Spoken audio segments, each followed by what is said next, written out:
Hello friends, എല്ലാവർക്കും നവജ്യോതി ഇൻഫ്ലുവൻസിൻ്റെ പുതിയൊരു വീഡിയോയിലേക്ക് സ്വാഗതം. അപ്പോൾ ഇന്ന് നമ്മൾ എടുക്കാൻ പോകുന്ന ടോപ്പിക്ക് കേരള നവോത്ഥാനവുമായി ബന്ധപ്പെട്ട് മുൻകാലങ്ങളിൽ ചോദിച്ചിട്ടുള്ള പ്രധാനപ്പെട്ട കുറച്ച് ക്വസ്റ്റ്യൻസും അതുമായിട്ട് റിലേറ്റ് ചെയ്തിട്ടുള്ള കുറച്ച് കണക്റ്റീവ് ഫാക്റ്റുമാണ്. അപ്പോൾ വളരെ പ്രധാനപ്പെട്ട ഒരു ടോപ്പിക്കാണ് കേരള നവോത്ഥാനം. എന്തൊക്കെയാണ് ആ ക്വസ്റ്റ്യൻസ് എന്നും കണക്റ്റീവ് ഫാക്റ്റ് എന്തൊക്കെയാണെന്ന് നോക്കാം. നമുക്ക് വീഡിയോയിലേക്ക് പോകാം. ആദ്യത്തെ ക്വസ്റ്റ്യൻ, ഷൺമുഖദാസൻ എന്നറിയപ്പെടുന്ന നവോത്ഥാന നായകൻ. ഓപ്ഷൻ ഇതൊക്കെയാണ്: അയ്യങ്കാളി, ചട്ടമ്പി സ്വാമികൾ, ശ്രീനാരായണ ഗുരു, ഡോക്ടർ പൽപ്പു. അപ്പോൾ ഷൺമുഖദാസൻ എന്നറിയപ്പെടുന്ന നവോത്ഥാന നായകൻ ആരാണ്? ചട്ടമ്പി സ്വാമികളാണ്. അപ്പോൾ നമ്മളിനി പറയാൻ പോകുന്നത് ചട്ടമ്പി സ്വാമികളുമായിട്ട് ബന്ധപ്പെട്ട വളരെ പ്രധാനപ്പെട്ട കുറച്ച് കണക്റ്റിംഗ് ഫാക്റ്റുകളാണ്. അപ്പോൾ കേരള നവോത്ഥാനവുമായി ബന്ധപ്പെട്ട വളരെ പ്രധാനപ്പെട്ട ഒരു നവോത്ഥാന നായകനാണ് ചട്ടമ്പി സ്വാമികൾ. ചട്ടമ്പി സ്വാമികളുമായി ബന്ധപ്പെട്ട പ്രധാനപ്പെട്ട ആദ്യത്തെ പോയിന്റാണ് കാഷായം ധരിക്കാത്ത സന്യാസി. കാഷായം ധരിക്കാത്ത സന്യാസി എന്നറിയപ്പെടുന്നത് ചട്ടമ്പി സ്വാമികളാണ്. കാവിയും കമണ്ഡലവും ഇല്ലാത്ത സന്യാസി എന്നറിയപ്പെടുന്നതും ചട്ടമ്പി സ്വാമികൾ. കാവിയും കമണ്ഡലവും ഇല്ലാത്ത സന്യാസി. അതുപോലെ സർവവിദ്യാധിരാജ എന്നറിയപ്പെടുന്ന നവോത്ഥാന നായകനും ചട്ടമ്പി സ്വാമികൾ. സർവവിദ്യാധിരാജ.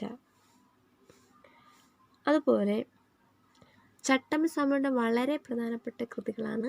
ഒന്നാമത്തേതാണ് പ്രാചീന മലയാളം. പ്രാചീന മലയാളം ചട്ടമ്പി സ്വാമിയുടെ വളരെ പ്രധാനപ്പെട്ട ഒരു കൃതിയാണ് പ്രാചീന മലയാളം. അതായത് പരശുരാമൻ മഴുവറിഞ്ഞിട്ടാണ് കേരളം ഉണ്ടായി എന്ന് നമ്മളൊക്കെ വിശ്വസിക്കുന്ന ഒരു കാര്യമാണ്. ആ ഒരു കാര്യം, പരശുരാമൻ്റെ കേരള സൃഷ്ടി ബ്രാഹ്മണർക്ക് വേണ്ടി മാത്രമായിരുന്നു എന്ന വാദത്തെ എതിർത്തൊരു കൃതിയാണ് പ്രാചീന മലയാളം. അപ്പോൾ നമ്മളെല്ലാവരും വിശ്വസിക്കുന്ന പോലെ ആണ് കേരളം ഉണ്ടായത്. പരശുരാമൻ്റെ മഴ പറഞ്ഞിട്ടാണ് കേരളം ഉണ്ടായെന്നൊരു കോൺസെപ്റ്റിനെ എതിർത്തുകൊണ്ട് പരശുരാമൻ്റെ കേരള സൃഷ്ടി ബ്രാഹ്മണർക്ക് വേണ്ടി മാത്രമായിരുന്നു എന്ന വാദത്തെ കൃതിയാണ് പ്രാചീന മലയാളം. അതുപോലൊരു കൃതിയാണ് വേദാധികാര നിരൂപണം. വേദാധികാര നിരൂപണം അതായത് അവർണർക്കും വേദം പഠിക്കാം എന്ന് സ്ഥാപിച്ച ചട്ടമ്പി സ്വാമിയുടെ കൃതിയാണ് വേദാധികാര നിരൂപണം.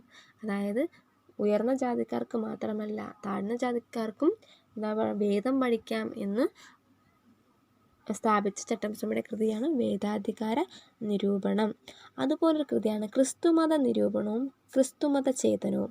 ക്രിസ്തുമത സഭകളുടെ പ്രവർത്തനങ്ങളെയും മതമാറ്റത്തെയും എതിർത്തൊരു കൃതിയാണ് ക്രിസ്തുമത നിരൂപണവും ക്രിസ്തുമത ചേതനവും. അപ്പോൾ ചട്ടമ്പി സ്വാമിയുടെ പ്രധാനപ്പെട്ട കൃതികളാണ്: ഒന്ന് പ്രാചീന മലയാളം, വേദാധികാര നിരൂപണം, ക്രിസ്തുമത നിരൂപണം, അതുപോലെ ക്രിസ്തുമത ചേതനം. ക്രിസ്തുമത നിരൂപണത്തിൻ്റെ 2 ഭാഗങ്ങളാണ് ക്രിസ്തുമത സാരവും ക്രിസ്തുമത ചേതനവും. വളരെ പ്രധാനപ്പെട്ട കൃതികളാണ് പ്രാചീന മലയാളം, വേദാധികാര നിരൂപണം, ക്രിസ്തുമത നിരൂപണം, ക്രിസ്തുമത ചേതനം. അടുത്ത പോയിന്റ് നോക്കാം. അടുത്ത പോയിന്റ് എന്ന് പറയുന്നത് 2 പ്രധാനപ്പെട്ട വർഷങ്ങളാണ്. ഒന്ന് 1882. 1882 ശ്രീനാരായണ ഗുരുവും ചട്ടമ്പി സ്വാമികളും നമ്മൾ കണ്ടുമുട്ടുന്നു. ശ്രീനാരായണ ഗുരുവിനെ കുറിച്ച് പറഞ്ഞ ക്ലാസ്സിൽ നമ്മൾ പറഞ്ഞിട്ടുണ്ടായിരുന്നു. 1882 ശ്രീനാരായണ ഗുരുവും ചട്ടമ്പി സ്വാമികളും നമ്മൾ കണ്ടുമുട്ടുന്നത്. അടുത്തൊരു വർഷമാണ് 1892. ഈ വർഷം നമ്മൾ പറഞ്ഞതാണ്. 1892 ചട്ടമ്പി സ്വാമികൾ വിവേകാനന്ദനെ കണ്ടുമുട്ടുന്നത്. ചട്ടമ്പി സ്വാമികളും വിവേകാനന്ദൻ നമ്മൾ കണ്ടുമുട്ടുന്നത് 1892. അടുത്ത ഒരു പ്രധാനപ്പെട്ട പോയിന്റ്, പല പ്രാവശ്യം PSC ചോദിച്ചിട്ടുള്ളൊരു ക്വസ്റ്റ്യനും കൂടിയാണ്. മലബാറിൽ ഞാനൊരു യഥാർത്ഥ മനുഷ്യനെ കണ്ടു എന്ന് സ്വാമി വിവേകാനന്ദൻ അഭിപ്രായപ്പെട്ട ആരെക്കുറിച്ചാണ്? ചട്ടമ്പി സ്വാമികളെ കുറിച്ചാണ്. മലബാറിൽ ഞാനൊരു യഥാർത്ഥ മനുഷ്യനെ കണ്ടു എന്ന് ചട്ടമ്പി സ്വാമികളെ കുറിച്ച് അഭിപ്രായപ്പെട്ടതാരാണ്? സ്വാമി വിവേകാനന്ദനാണ്. അടുത്ത പോയിന്റ്, ശ്രീ ഭട്ടാരകൻ, ശ്രീ ബാലഭട്ടാരകൻ എന്നീ പേരുകൾ അറിയപ്പെടുന്ന നവോത്ഥാന നായകനാണ് ചട്ടമ്പി സ്വാമി. ശ്രീ ഭട്ടാരകൻ, ശ്രീ ബാലഭട്ടാരകൻ എന്നീ പേരുകൾ അറിയപ്പെടുന്ന നവോത്ഥാന നായകനാണ് ചട്ടമ്പി സ്വാമികൾ. അപ്പോൾ ചട്ടമ്പി സ്വാമികളുമായി ബന്ധപ്പെട്ട വളരെ പ്രധാനപ്പെട്ട കുറച്ച് പോയിന്റുകളാണ്. പല പ്രാവശ്യം PSC ചോദിച്ചിട്ടുള്ള ക്വസ്റ്റ്യൻസാണ്. അപ്പോൾ അതേതൊക്കെയാണ്? ഒന്നാമത്തെ എന്താണ്? കാഷായം ധരിക്കാത്ത സന്യാസി എന്നറിയപ്പെടുന്നു. കാവിയും കമണ്ഡലവും ഇല്ലാത്ത സന്യാസി എന്നറിയപ്പെടുന്നു. സർവവിദ്യാധിരാജ എന്ന പേരിൽ അറിയപ്പെടുന്നതും ചട്ടമ്പി സ്വാമികളാണ്. അതുപോലെ വടിവീശ്വരം, സ്വാമി ജ്ഞാനോദയം ലഭിച്ച സ്ഥലമാണ് വടിവീശ്വരം. ചട്ടമ്പി പ്രധാനപ്പെട്ട കൃതികളാണ് പ്രാചീന മലയാളം, വേദാധികാര നിരൂപണം, ക്രിസ്തുമത നിരൂപണം, ക്രിസ്തുമത ചേതനം. അടുത്ത 2 പ്രധാനപ്പെട്ട വർഷങ്ങൾ 1882 1892. 1882 ചട്ടമ്പി സ്വാമികളും ശ്രീനാരായണ ഗുരുവും കണ്ടുമുട്ടുന്നത്. 1892 ചട്ടമ്പി സ്വാമികളും സ്വാമി വിവേകാനന്ദനും തമ്മിൽ കണ്ടുമുട്ടുന്നത്. മലബാറിൽ ഞാനൊരു യഥാർത്ഥ മനുഷ്യനെ കണ്ടുവെന്ന് സ്വാമി വിവേകാനന്ദൻ അഭിപ്രായപ്പെട്ടത് ചട്ടമ്പി സ്വാമികളെ കുറിച്ചാണ്. അതുപോലെ ശ്രീ ഭട്ടാരകൻ, ശ്രീ ബാലഭട്ടാരകൻ എന്നീ പേരുകൾ അറിയപ്പെടുന്ന നവോത്ഥാന നായകനും ചട്ടമ്പി സ്വാമികളാണ്. അപ്പോൾ ഇത്രയും കാര്യങ്ങൾ എല്ലാവർക്കും മനസ്സിലായെന്ന് വിചാരിക്കുന്നു. അപ്പോൾ ഈ ഒരു ക്വസ്റ്റ്യൻ പഠിക്കുന്നതിലൂടെ നവോത്ഥാനവുമായി ബന്ധപ്പെട്ട വളരെ പ്രധാനപ്പെട്ട നവോത്ഥാന നായകന്മാരും അതുപോലെ അവരുമായിട്ട് റിലേറ്റ് ചെയ്തിട്ടുള്ള വളരെ പ്രധാനപ്പെട്ട കണക്റ്റീവ് ഫാക്റ്റുകൾ നമുക്ക് പഠിക്കാം. അപ്പോൾ എല്ലാവരും വീഡിയോ കാണുക. ഇനി അടുത്ത ക്വസ്റ്റ്യൻ നോക്കാം. അയ്യാവഴി എന്ന മതം സ്ഥാപിച്ചതാര്? ഓപ്ഷൻ ഇതൊക്കെയാണ്: തൈക്കാടയ്യ, ബ്രഹ്മാനന്ദ ശിവയോഗി, വൈകുണ്ഠ സ്വാമികൾ, വാഗ്ഭടാനന്ദൻ. അയ്യാവഴി എന്ന മതം സ്ഥാപിച്ചതാര്? അപ്പോൾ അയ്യാവഴി എന്ന് കേൾക്കുമ്പോൾ ഏതാണ്?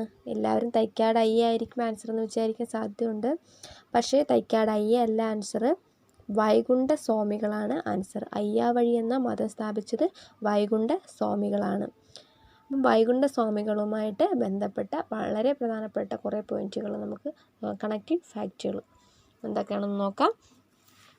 ആദ്യത്തേത് മുന്തിരിക്കിണർ, മണിക്കിണർ, സോമിക്കിണർ. ഈ 3 വേർഡും ആരുമായിട്ട് ബന്ധപ്പെട്ടാണ്? വൈകുണ്ഠ സ്വാമികളുമായി ബന്ധപ്പെട്ട വാക്കുകളാണ്. മുന്തിരിക്കിണർ, മണിക്കിണർ, സോമിക്കിണർ. അതായത് സ്വാമി സ്ഥാപിച്ച പൊതു കിണറുകളാണ് ഇതെല്ലാം. മുന്തിരിക്കിണർ, മണിക്കിണർ, സോമിക്കിണർ. അതുപോലെ വിഷ്ണുവിൻ്റെ അവതാരം എന്ന് സ്വയം പറഞ്ഞ നവോത്ഥാന നായകനാണ് ആര്? വൈകുണ്ഠ സ്വാമികൾ. താൻ വിഷ്ണുവിൻ്റെ അവതാരമാണെന്ന് സ്വയം പ്രഖ്യാപിച്ച നവോത്ഥാന നായകനാണ് വൈകുണ്ഠ സ്വാമികൾ.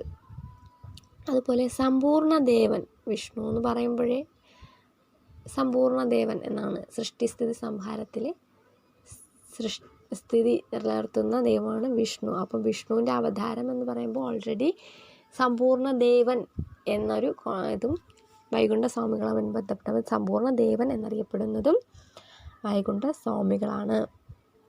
അപ്പോൾ ദൈവത്തിൻ്റെ ഓപ്പോസിറ്റ് നിൽക്കുന്ന ആളാണ് അസുരൻ, അല്ലെ പിശാച്. അപ്പം ദൈവത്തിൻ്റെ ഓപ്പോസിറ്റ് നമ്മൾ പറയുന്നത് പിശാച് എന്നാണ്. അടുത്ത പോയിന്റ് എന്ന് പറയുന്നത് തിരുവിതാംകൂറിൻ്റെ ഭരണത്തെ പിശാചിൻ്റെ ഭരണം അല്ലെങ്കിൽ കരിനീച ഭരണമെന്ന് പ്രഖ്യാപിച്ച അല്ലെങ്കിൽ പറഞ്ഞ നവോത്ഥാന നായകനാണ് വൈകുണ്ഠ സ്വാമികൾ. തിരുവിതാംകൂറിൻ്റെ ഭരണം പിശാചിൻ്റെ ഭരണം അല്ലെങ്കിൽ കരിനീച ഭരണം എന്ന് പറഞ്ഞത് വൈകുണ്ഠ സ്വാമികളാണ്. അതുപോലെ തിരുവിതാംകൂർ രാജാവിനെ അനന്തപുരിയുടെ നീചൻ എന്ന് വിശേഷിപ്പിച്ചതും വൈകുണ്ഠ സ്വാമികളാണ്. അനന്തപുരിയുടെ നീചൻ എന്ന് വിശേഷിപ്പിച്ചതും വൈകുണ്ഠ സ്വാമികളാണ്. അതുപോലെ തിരുവിതാംകൂറിൻ്റെ ബ്രിട്ടീഷ് ഭരണത്തെ വെളുത്ത പിശാചിൻ്റെ ഭരണം എന്ന് പറഞ്ഞത് വൈകുണ്ഠ സ്വാമികളാണ്. തിരുവിതാംകൂറിൻ്റെ ബ്രിട്ടീഷ് ഭരണത്തെ വെളുത്ത പിശാചിൻ്റെ ഭരണമെന്ന് വിശേഷിപ്പിച്ചത് ആരാണ്? വൈകുണ്ഠ സ്വാമികളാണ്. ഇനി വൈകുണ്ഠ സ്വാമികൾ സ്ഥാപിച്ച ക്ഷേത്രങ്ങളെ നിഴൽ താങ്കൾ എന്ന് പറഞ്ഞാൽ വൈകുണ്ഠ സ്വാമികൾ സ്ഥാപിച്ച ക്ഷേത്രങ്ങളെയാണ് നിഴൽ താങ്കൾ എന്നറിയപ്പെടുന്നത്. നിഴൽ താങ്കൾ. അടുത്ത പോയിന്റ് തൂവയൽ പന്തി കൂട്ടായ്മ, സമപന്തി ഭോജനം, സമത്വ സമാജം എന്നിവ വൈകുണ്ഠ സ്വാമികളുമായി ബന്ധപ്പെട്ടതാണ്. ഏതൊക്കെയാണ്? തൂവയൽ പന്തി കൂട്ടായ്മ, സമപന്തി ഭോജനം, സമത്വ സമാജം എന്നിവ വൈകുണ്ഠ സ്വാമികളുമായി ബന്ധപ്പെട്ടതാണ്. അതുപോലെ മുടിചൂടും പെരുമാൾ, മുത്തുക്കുട്ടി എന്നൊക്കെ അറിയപ്പെടുന്നത് വൈകുണ്ഠ സ്വാമികളാണ്. മുടിചൂടും പെരുമാൾ, മുത്തുക്കുട്ടി എന്നറിയപ്പെടുന്നത് വൈകുണ്ഠ സ്വാമികളാണ്. അതുപോലെ അടുത്ത പോയിന്റ് എന്ന് പറയുന്നത് ദക്ഷിണേന്ത്യയിൽ ആദ്യമായി കണ്ണാടി പ്രതിഷ്ഠ നടത്തിയത് വൈകുണ്ഠ സ്വാമികൾ. വളരെ പ്രധാനപ്പെട്ടൊരു പോയിന്റാണ്. ദക്ഷിണേന്ത്യയിൽ ആദ്യമായി കണ്ണാടി പ്രതിഷ്ഠ നടത്തിയതാരാണ്? വൈകുണ്ഠ സ്വാമികൾ. അതുപോലെ വേല ചെയ്താൽ കൂലി കിട്ടണം എന്ന മുദ്രാവാക്യം കൊണ്ടുവന്ന ആരാണ്? വൈകുണ്ഠ സ്വാമികളാണ്. വേല ചെയ്താൽ കൂലി കിട്ടണം എന്ന മുദ്രാവാക്യം വൈകുണ്ഠ സ്വാമികളാണ് പറഞ്ഞത്. അപ്പോൾ വൈകുണ്ഠ സ്വാമികളെക്കുറിച്ചുള്ള പ്രധാനപ്പെട്ട പോയിന്റുകൾ ഏതൊക്കെയാണ്? മുന്തിരിക്കിണർ, മണിക്കിണർ, സ്വാമിക്കിണർ എന്നിവ വൈകുണ്ഠ സ്വാമികളുമായി ബന്ധപ്പെട്ടതാണ്. വിഷ്ണുവിൻ്റെ അവതാരമെന്ന് സ്വയം പ്രഖ്യാപിച്ച നവോത്ഥാന നായകനാണ് വൈകുണ്ഠ സ്വാമികൾ. അതുപോലെ സമ്പൂർണ്ണ ദേവൻ എന്നറിയപ്പെടുന്നതും വൈകുണ്ഠ സ്വാമികളാണ്. തിരുവിതാംകൂറിൻ്റെ ഭരണത്തെ പിശാചിൻ്റെ ഭരണം അല്ലെങ്കിൽ കരിനീച്ച ഭരണമെന്ന് പറഞ്ഞതും വൈകുണ്ഠ സ്വാമികളാണ്. തിരുവിതാംകൂർ രാജാവിനെ അനന്തപുരിയുടെ നീചൻ എന്ന് വിശേഷിപ്പിച്ചതും വൈകുണ്ഠ സ്വാമികളാണ്. തിരുവിതാംകൂറിൽ ബ്രിട്ടീഷ് ഭരണത്തെ വെളുത്ത പിശാചിൻ്റെ ഭരണം എന്ന് പറഞ്ഞതും ആരാണ്? വൈകുണ്ഠ സ്വാമികളാണ്. വൈകുണ്ഠ സ്വാമികൾ സ്ഥാപിച്ച ക്ഷേത്രങ്ങളെയാണ് നിഴൽ താങ്കൽ എന്നറിയപ്പെടുന്നത്. അതുപോലെ തൂവയൽ പന്തി കൂട്ടായ്മ, സമപന്തി ഭോജനം, സമത്വ സമാജം, ഇതെല്ലാം വൈകുണ്ഠ സ്വാമികളുമായി ബന്ധപ്പെട്ടതാണ്. മുടിചൂടും പെരുമാൾ, മുത്തുകുട്ടി എന്നൊക്കെ അറിയപ്പെടുന്നതും വൈകുണ്ഠ സ്വാമികളാണ്. ദക്ഷിണേന്ത്യയിൽ ആദ്യത്തെ കണ്ണാടി പ്രതിഷ്ഠ നടത്തിയത് വൈകുണ്ഠ സ്വാമികളാണ്. അതുപോലെ വേല ചെയ്താൽ കൂലി കിട്ടണമെന്ന മുദ്രാവാക്യവും വൈകുണ്ഠ സ്വാമികളുമായി ബന്ധപ്പെട്ടതാണ്. അപ്പോൾ എല്ലാവർക്കും ഈ പോയിന്റുകളൊക്കെ മനസ്സിലായെന്ന് വിചാരിക്കുന്നു. വൈകുണ്ഠ സ്വാമികളുമായി ബന്ധപ്പെട്ട വളരെ പ്രധാനപ്പെട്ട പോയിന്റുകളാണ് നമ്മളിപ്പോൾ പറഞ്ഞത്. അടുത്ത ക്വസ്റ്റ്യൻ എന്താണെന്ന് നോക്കാം. അടുത്ത ക്വസ്റ്റ്യൻ, ഇന്ത്യൻ ചരിത്രത്തിലെ നിശബ്ദനായ വിപ്ലവകാരി എന്ന് ഡോക്ടർ പൽപ്പുവിനെ വിശേഷിപ്പിച്ചതാര്? ഇന്ത്യൻ ചരിത്രത്തിലെ നിശബ്ദനായ വിപ്ലവകാരി എന്ന് ഡോക്ടർ പൽപ്പുവിനെ വിശേഷിപ്പിച്ചതാര്? ഓപ്ഷൻ എന്തൊക്കെയാണ്? റെഡ്ഡി ലൂക്കോസ്, കുമാരനാശാൻ, സരോജിനി നായിഡു, ജവഹർലാൽ നെഹ്റു. ആരൊക്കെയാണ്? റെഡ്ഡി ലൂക്കോസ്, കുമാരനാശാൻ, സരോജിനി നായിഡു, ജവഹർലാൽ നെഹ്റു.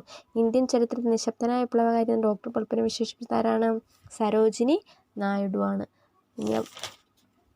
അപ്പോൾ അടുത്ത് നമ്മൾ പറയാൻ പോകുന്നത് ഡോക്ടർ പൽപ്പുവുമായിട്ട് ബന്ധപ്പെട്ട വളരെ പ്രധാനപ്പെട്ട കുറച്ച് പോയിന്റുകളാണ്.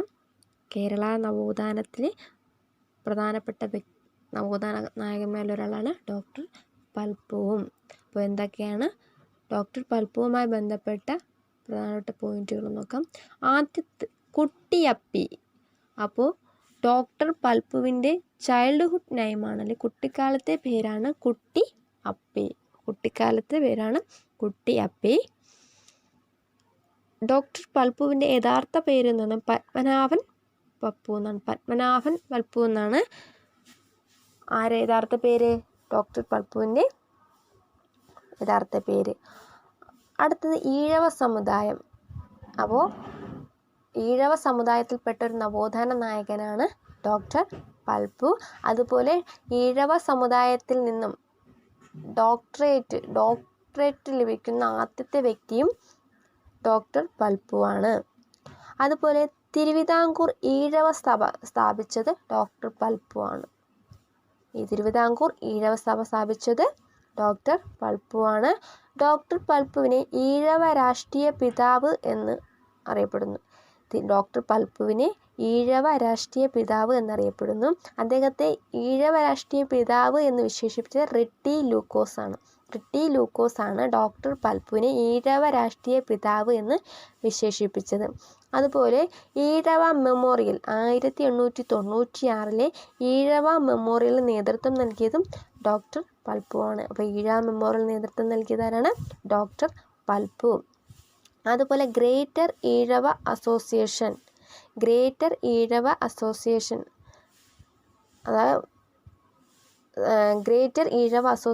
സ്ഥാപിച്ചതും ഡോക്ടർ പൽപ്പുവാണ്. അതായത് ഈഴവ മഹാസഭ എന്നാണ് ഗ്രേറ്റർ ഈഴവ അസോസിയേഷൻ. അതുപോലെ മലയാളി മെമ്മോറിയലിൽ സൈൻ ചെയ്ത 3 വ്യക്തികൾ സൈൻ ചെയ്തു. അതിൽ മൂന്നാമത്തെ സൈൻ ചെയ്തതും ഡോക്ടർ പൽപ്പുവാണ്. മലയാളി മെമ്മോറിയലിൽ മൂന്നാമത്തെ ഒപ്പുവച്ചത് ഡോക്ടർ പൽപ്പുവാണ്. PSC ചോദിച്ചിട്ടുള്ളൊരു ക്വസ്റ്റ്യനാണ്. മലയാളി മെമ്മോറിയലിലെ മൂന്നാമത് ഒപ്പുവെച്ച വ്യക്തിയാരെന്ന്. വളരെ പ്രധാനപ്പെട്ടൊരു പോയിൻ്റാണ്. മലയാളി മെമ്മോറിയൽ മൂന്നാമത് സൈൻ ചെയ്തതാരാണ്? ഡോക്ടർ പൽപ്പു ആണ്. അതുപോലെ മലബാർ എക്കണോമിക് യൂണിയൻ സ്ഥാപിച്ചതും ഡോക്ടർ പൽപ്പു ആണ്. മലബാർ എക്കണോമിക് യൂണിയൻ സ്ഥാപിച്ചതും ഡോക്ടർ പൽപ്പു ആണ്. അടുത്തൊരു പ്രധാനപ്പെട്ട പോയിൻ്റാണ് മദ്രാസ് മെയിൽ. അപ്പോൾ മദ്രാസ് മെയിൽ എന്ന് പറയുന്ന പത്രത്തിൽ തിരുവിതാംകോട്ടൈ തീയൻ എന്ന ലേഖനം പ്രസിദ്ധീകരിച്ചതും ഡോക്ടർ പൽപ്പുവാണ്. മദ്രാസ് മെയിൽ എന്ന പത്രത്തിലെ തിരുവിതാംകോട്ടെ തീയൽ എന്ന ലേഖനം പ്രസിദ്ധീകരിച്ചതും ഡോക്ടർ പൽപ്പുവാണ്. അതുപോലെ SNDPയുടെ ആദ്യ വൈസ് പ്രസിഡൻറ്റും ആരായിരുന്നു? ഡോക്ടർ പൽപ്പുവാണ്. SNDPയുടെ ആദ്യ വൈസ് പ്രസിഡൻറ്റ് ഡോക്ടർ പൽപ്പുവായിരുന്നു. അടുത്ത point treatment of Thiyyas in Travancore എന്ന് പറയുന്ന ബുക്ക് ഡോക്ടർ പൽപ്പുവിൻ്റെയാണ്. വളരെ പ്രധാനപ്പെട്ട ഒരു ബുക്കാണ് treatment of Thiyyas in Travancore എന്ന് പറയുന്ന ബുക്ക് ഡോക്ടർ പൽപ്പുവിൻ്റെയാണ്. അപ്പോൾ ഡോക്ടർ പൽപ്പുമായി ബന്ധപ്പെട്ട പ്രധാനപ്പെട്ട പോയിന്റുകളാണ്. ഒന്നാമത് കുട്ടിയപ്പി എന്നറിയപ്പെടുന്ന നവോത്ഥാന നായകനാണ് ഡോക്ടർ പൽപ്പു. യഥാർത്ഥ നാമം പത്മനാഭൻ പൽപ്പു എന്നാണ്. ഈഴവ സമുദായത്തിൽപ്പെട്ട നവോത്ഥാന നായകനാണ്. അതുപോലെ തിരുവിതാംകൂർ ഈഴവ സഭ സ്ഥാപിച്ചത് ഡോക്ടർ പൽപ്പു ആണ്. ഡോക്ടർ പൽപ്പു ഈഴവ രാഷ്ട്രീയ പിതാവ് എന്നറിയപ്പെടുന്നു. അങ്ങനെ വിശേഷിപ്പിച്ച റിട്ടി ലൂക്കോസ് 1896 ഈഴവ മെമ്മോറിയലിന് നേതൃത്വം നൽകിയത് ഡോക്ടർ പൽപ്പു ആണ്. ഗ്രേറ്റർ ഈഴവ അസോസിയേഷൻ സ്ഥാപിച്ചത് ഡോക്ടർ പൽപ്പു ആണ്. മലയാളി മെമ്മോറിയലിൽ 3ാമത് സൈൻ ചെയ്തത് ഡോക്ടർ പൽപ്പു ആണ്. മലബാർ എക്കണോമിക് യൂണിയൻ സ്ഥാപിച്ചത് ഡോക്ടർ പൽപ്പു ആണ്. SNDPയുടെ ആദ്യ വൈസ് പ്രസിഡന്റ് ഡോക്ടർ പൽപ്പു ആയിരുന്നു. മദ്രാസ് മെയിൽ എന്ന പത്രത്തിൽ തിരുവിതാംകോട്ടെ തീയൽ എന്ന ലേഖനം പ്രസിദ്ധീകരിച്ചത് ഡോക്ടർ പൽപ്പു ആണ്. Treatment of Thiyyas in Travancore എന്ന് പറയുന്ന ബുക്ക് ആരുടേതാണ്? ഡോക്ടർ പൽപ്പുവിൻ്റേതാണ്. അടുത്ത ക്വസ്റ്റ്യൻ എന്ന് പറയുന്നത് രണ്ടാമത്തെ കേരള നിയമസഭാ തെരഞ്ഞെടുപ്പിൽ ജോസഫ് മുണ്ടശ്ശേരിയെ പരാജയപ്പെടുത്തിയത് ആര്? ഓപ്ഷൻ ഇതൊക്കെയാണ്: MC Joseph, Kurur Neelakantan Namboothiri, PK Chathan master, K Kesava Menon. അപ്പോൾ ആൻസർ കുറൂർ നീലകണ്ഠൻ നമ്പൂതിരിയാണ്. ഇനി നമ്മൾ പറയുമ്പോൾ രണ്ടാമത്തെ കേരള നിയമസഭാ തെരഞ്ഞെടുപ്പിൽ ജോസഫ് മുണ്ടശ്ശേരിയെ പരാജയപ്പെടുത്തിയത് ആരാണ്? കുറൂർ നീലകണ്ഠൻ നമ്പൂതിരിയാണ്. ഇനി നമ്മൾ പറയാൻ പോകുന്നത് കുറൂർ നീലകണ്ഠൻ നമ്പൂതിരിയെക്കുറിച്ചുള്ള വളരെ പ്രധാനപ്പെട്ട കുറച്ച് കണക്റ്റീവ് ഫാക്റ്റാണ്. ഈ ഒരു ഫാക്റ്റ് പഠിക്കുന്നത് നമ്മൾ ഒരു സിനിമയെ ബേസ് ചെയ്തിട്ടാണ് ഇതിനുള്ള കുറച്ച് പോയിന്റുകൾ പറയാൻ പോകുന്നത്. ഇത് ഈ പോയിന്റുകൾ ഓർത്ത് വയ്ക്കാൻ വേണ്ടി മാത്രമാണ് ഈ ഒരു സിനിമയുടെ കാര്യം പറയുന്നത്. അപ്പോൾ കുറൂർ നീലകണ്ഠൻ നമ്പൂതിരിയും ജോസഫ് മുണ്ടശ്ശേരിയും. അപ്പോൾ എല്ലാവർക്കും ദേവാസുരം എന്നൊരു സിനിമ ഓർമ്മയാണ്. അതിൽ മോഹൻലാലിൻ്റെ ക്യാരക്ടർ എന്ന് പറയുന്നതാണ് മംഗലശ്ശേരി നീലകണ്ഠൻ. അതുപോലെ അതിലെ വില്ലനായിട്ട് വരുന്നത് ആരാണ്? മുണ്ടയ്ക്കൽ ശേഖരൻ. അപ്പോൾ ആ രണ്ട് ക്യാരക്ടറും നിങ്ങൾക്ക് എല്ലാവർക്കും ഓർമ്മയാണെന്ന് വിചാരിക്കുന്നു. അപ്പോൾ അതാണ് കുറൂർ നീലകണ്ഠൻ. രണ്ടാമത്തെ കേരള നിയമസഭയിൽ തിരഞ്ഞെടുപ്പിൽ ജോസഫ് മുണ്ടശ്ശേരിയെ പരാജയപ്പെടുത്തിയത് ആരാണ്? കുറൂർ നീലകണ്ഠൻ. ആ ഒരു സിനിമയുടെ കാര്യം ആലോചിച്ചാൽ മതി. മംഗലശ്ശേരി നീലകണ്ഠൻ എപ്പോഴും പരാജയപ്പെടുത്തുന്നത് ആരാണ്?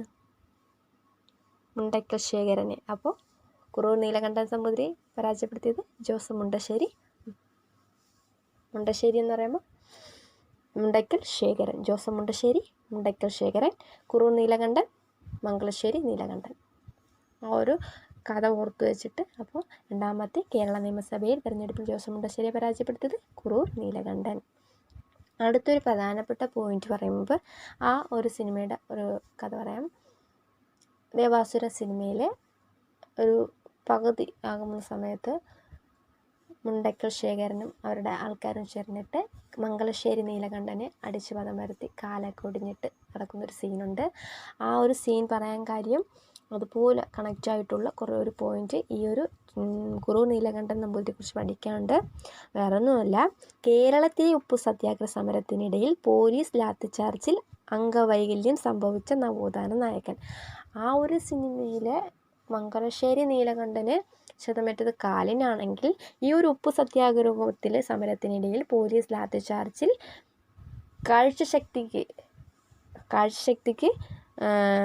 കാഴ്ചശക്തിയിൽ വൈകല്യം സംഭവിച്ച നവോത്ഥാന നായകനാണ് കുറൂർ നീലകണ്ഠൻ നമ്പൂതിരി.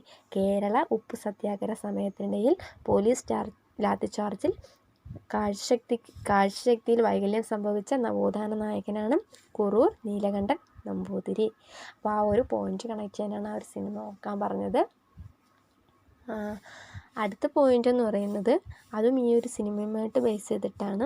അപ്പോൾ കൈയും കാലൊക്കെ ഒടിഞ്ഞ് കിടക്കുന്ന സീനുണ്ട്. ആ സമയത്ത് ആ സിനിമയുടെ ഹീറോയിൻ ഭാനുമതി എന്ന ക്യാരക്ടർ വരികയും മോഹൻലാലിനെ പരിചരിക്കുകയും അങ്ങനെ ആ ഒരു സംഭവത്തോടെ ആ നീലകണ്ഠൻ എന്ന് പറയുന്ന വ്യക്തി നല്ല മാന്യനായി തീരുകയും പഴയ സ്വഭാവങ്ങളെ കളഞ്ഞിട്ട് നല്ലൊരാളായിട്ട് മാറുകയും ചെയ്യുന്നു.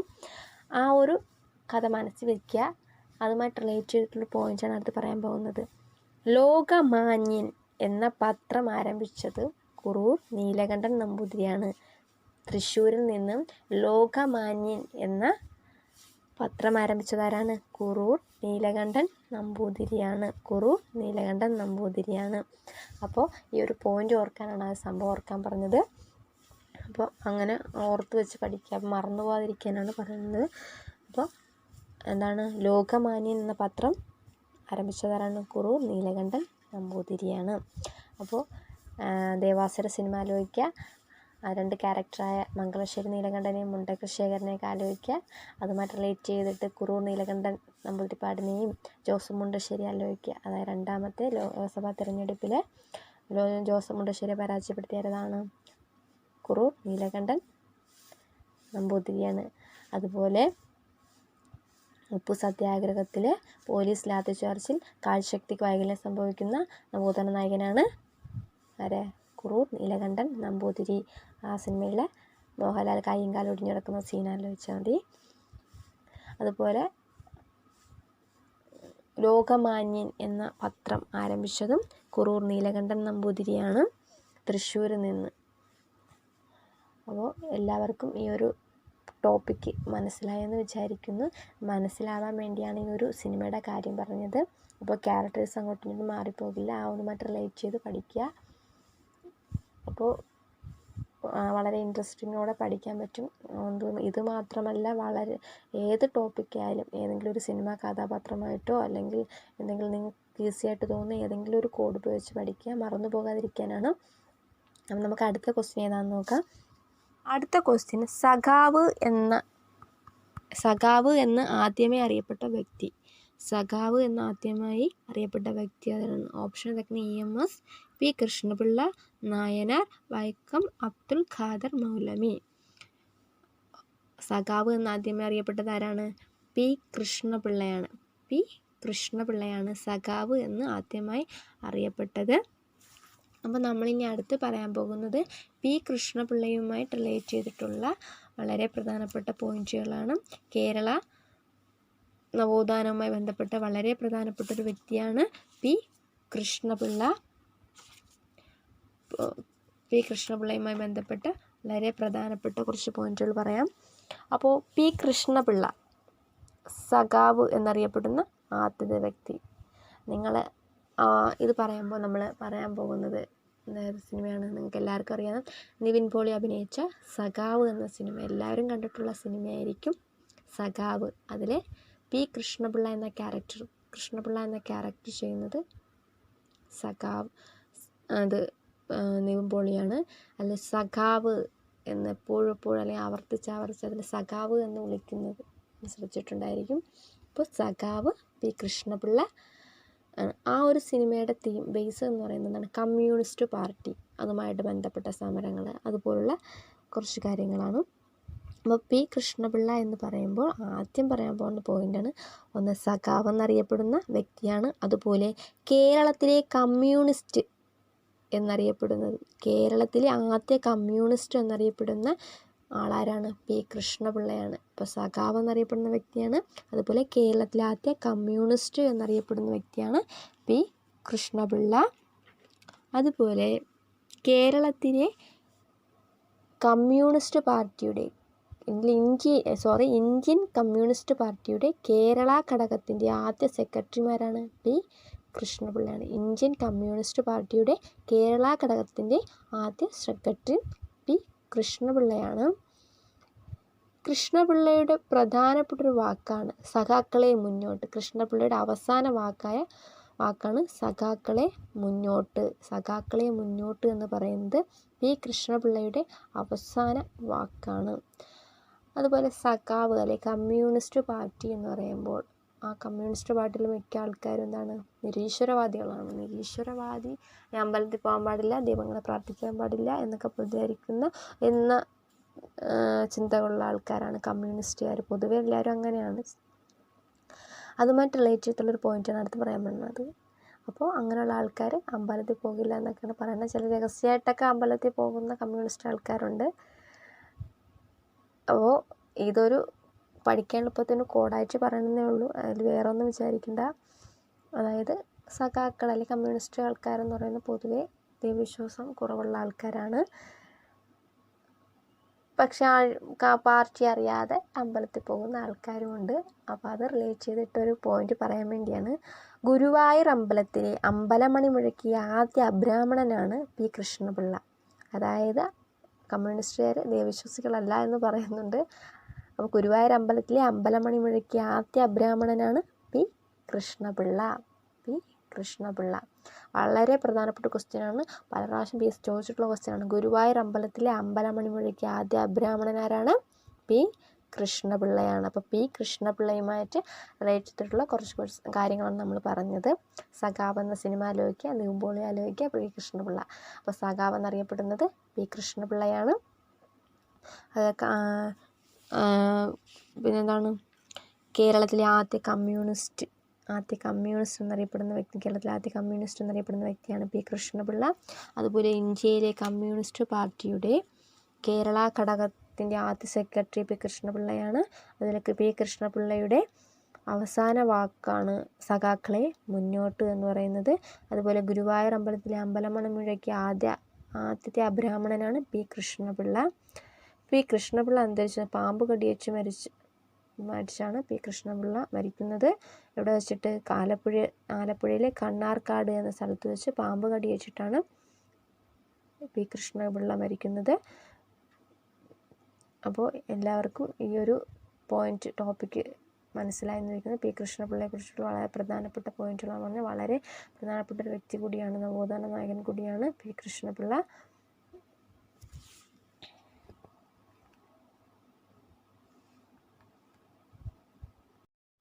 അപ്പോൾ ഇത്രയും പോയിന്റുകളാണ് ഇന്നത്തെ ക്ലാസ്സിൽ ചർച്ച ചെയ്യാനുള്ളത്.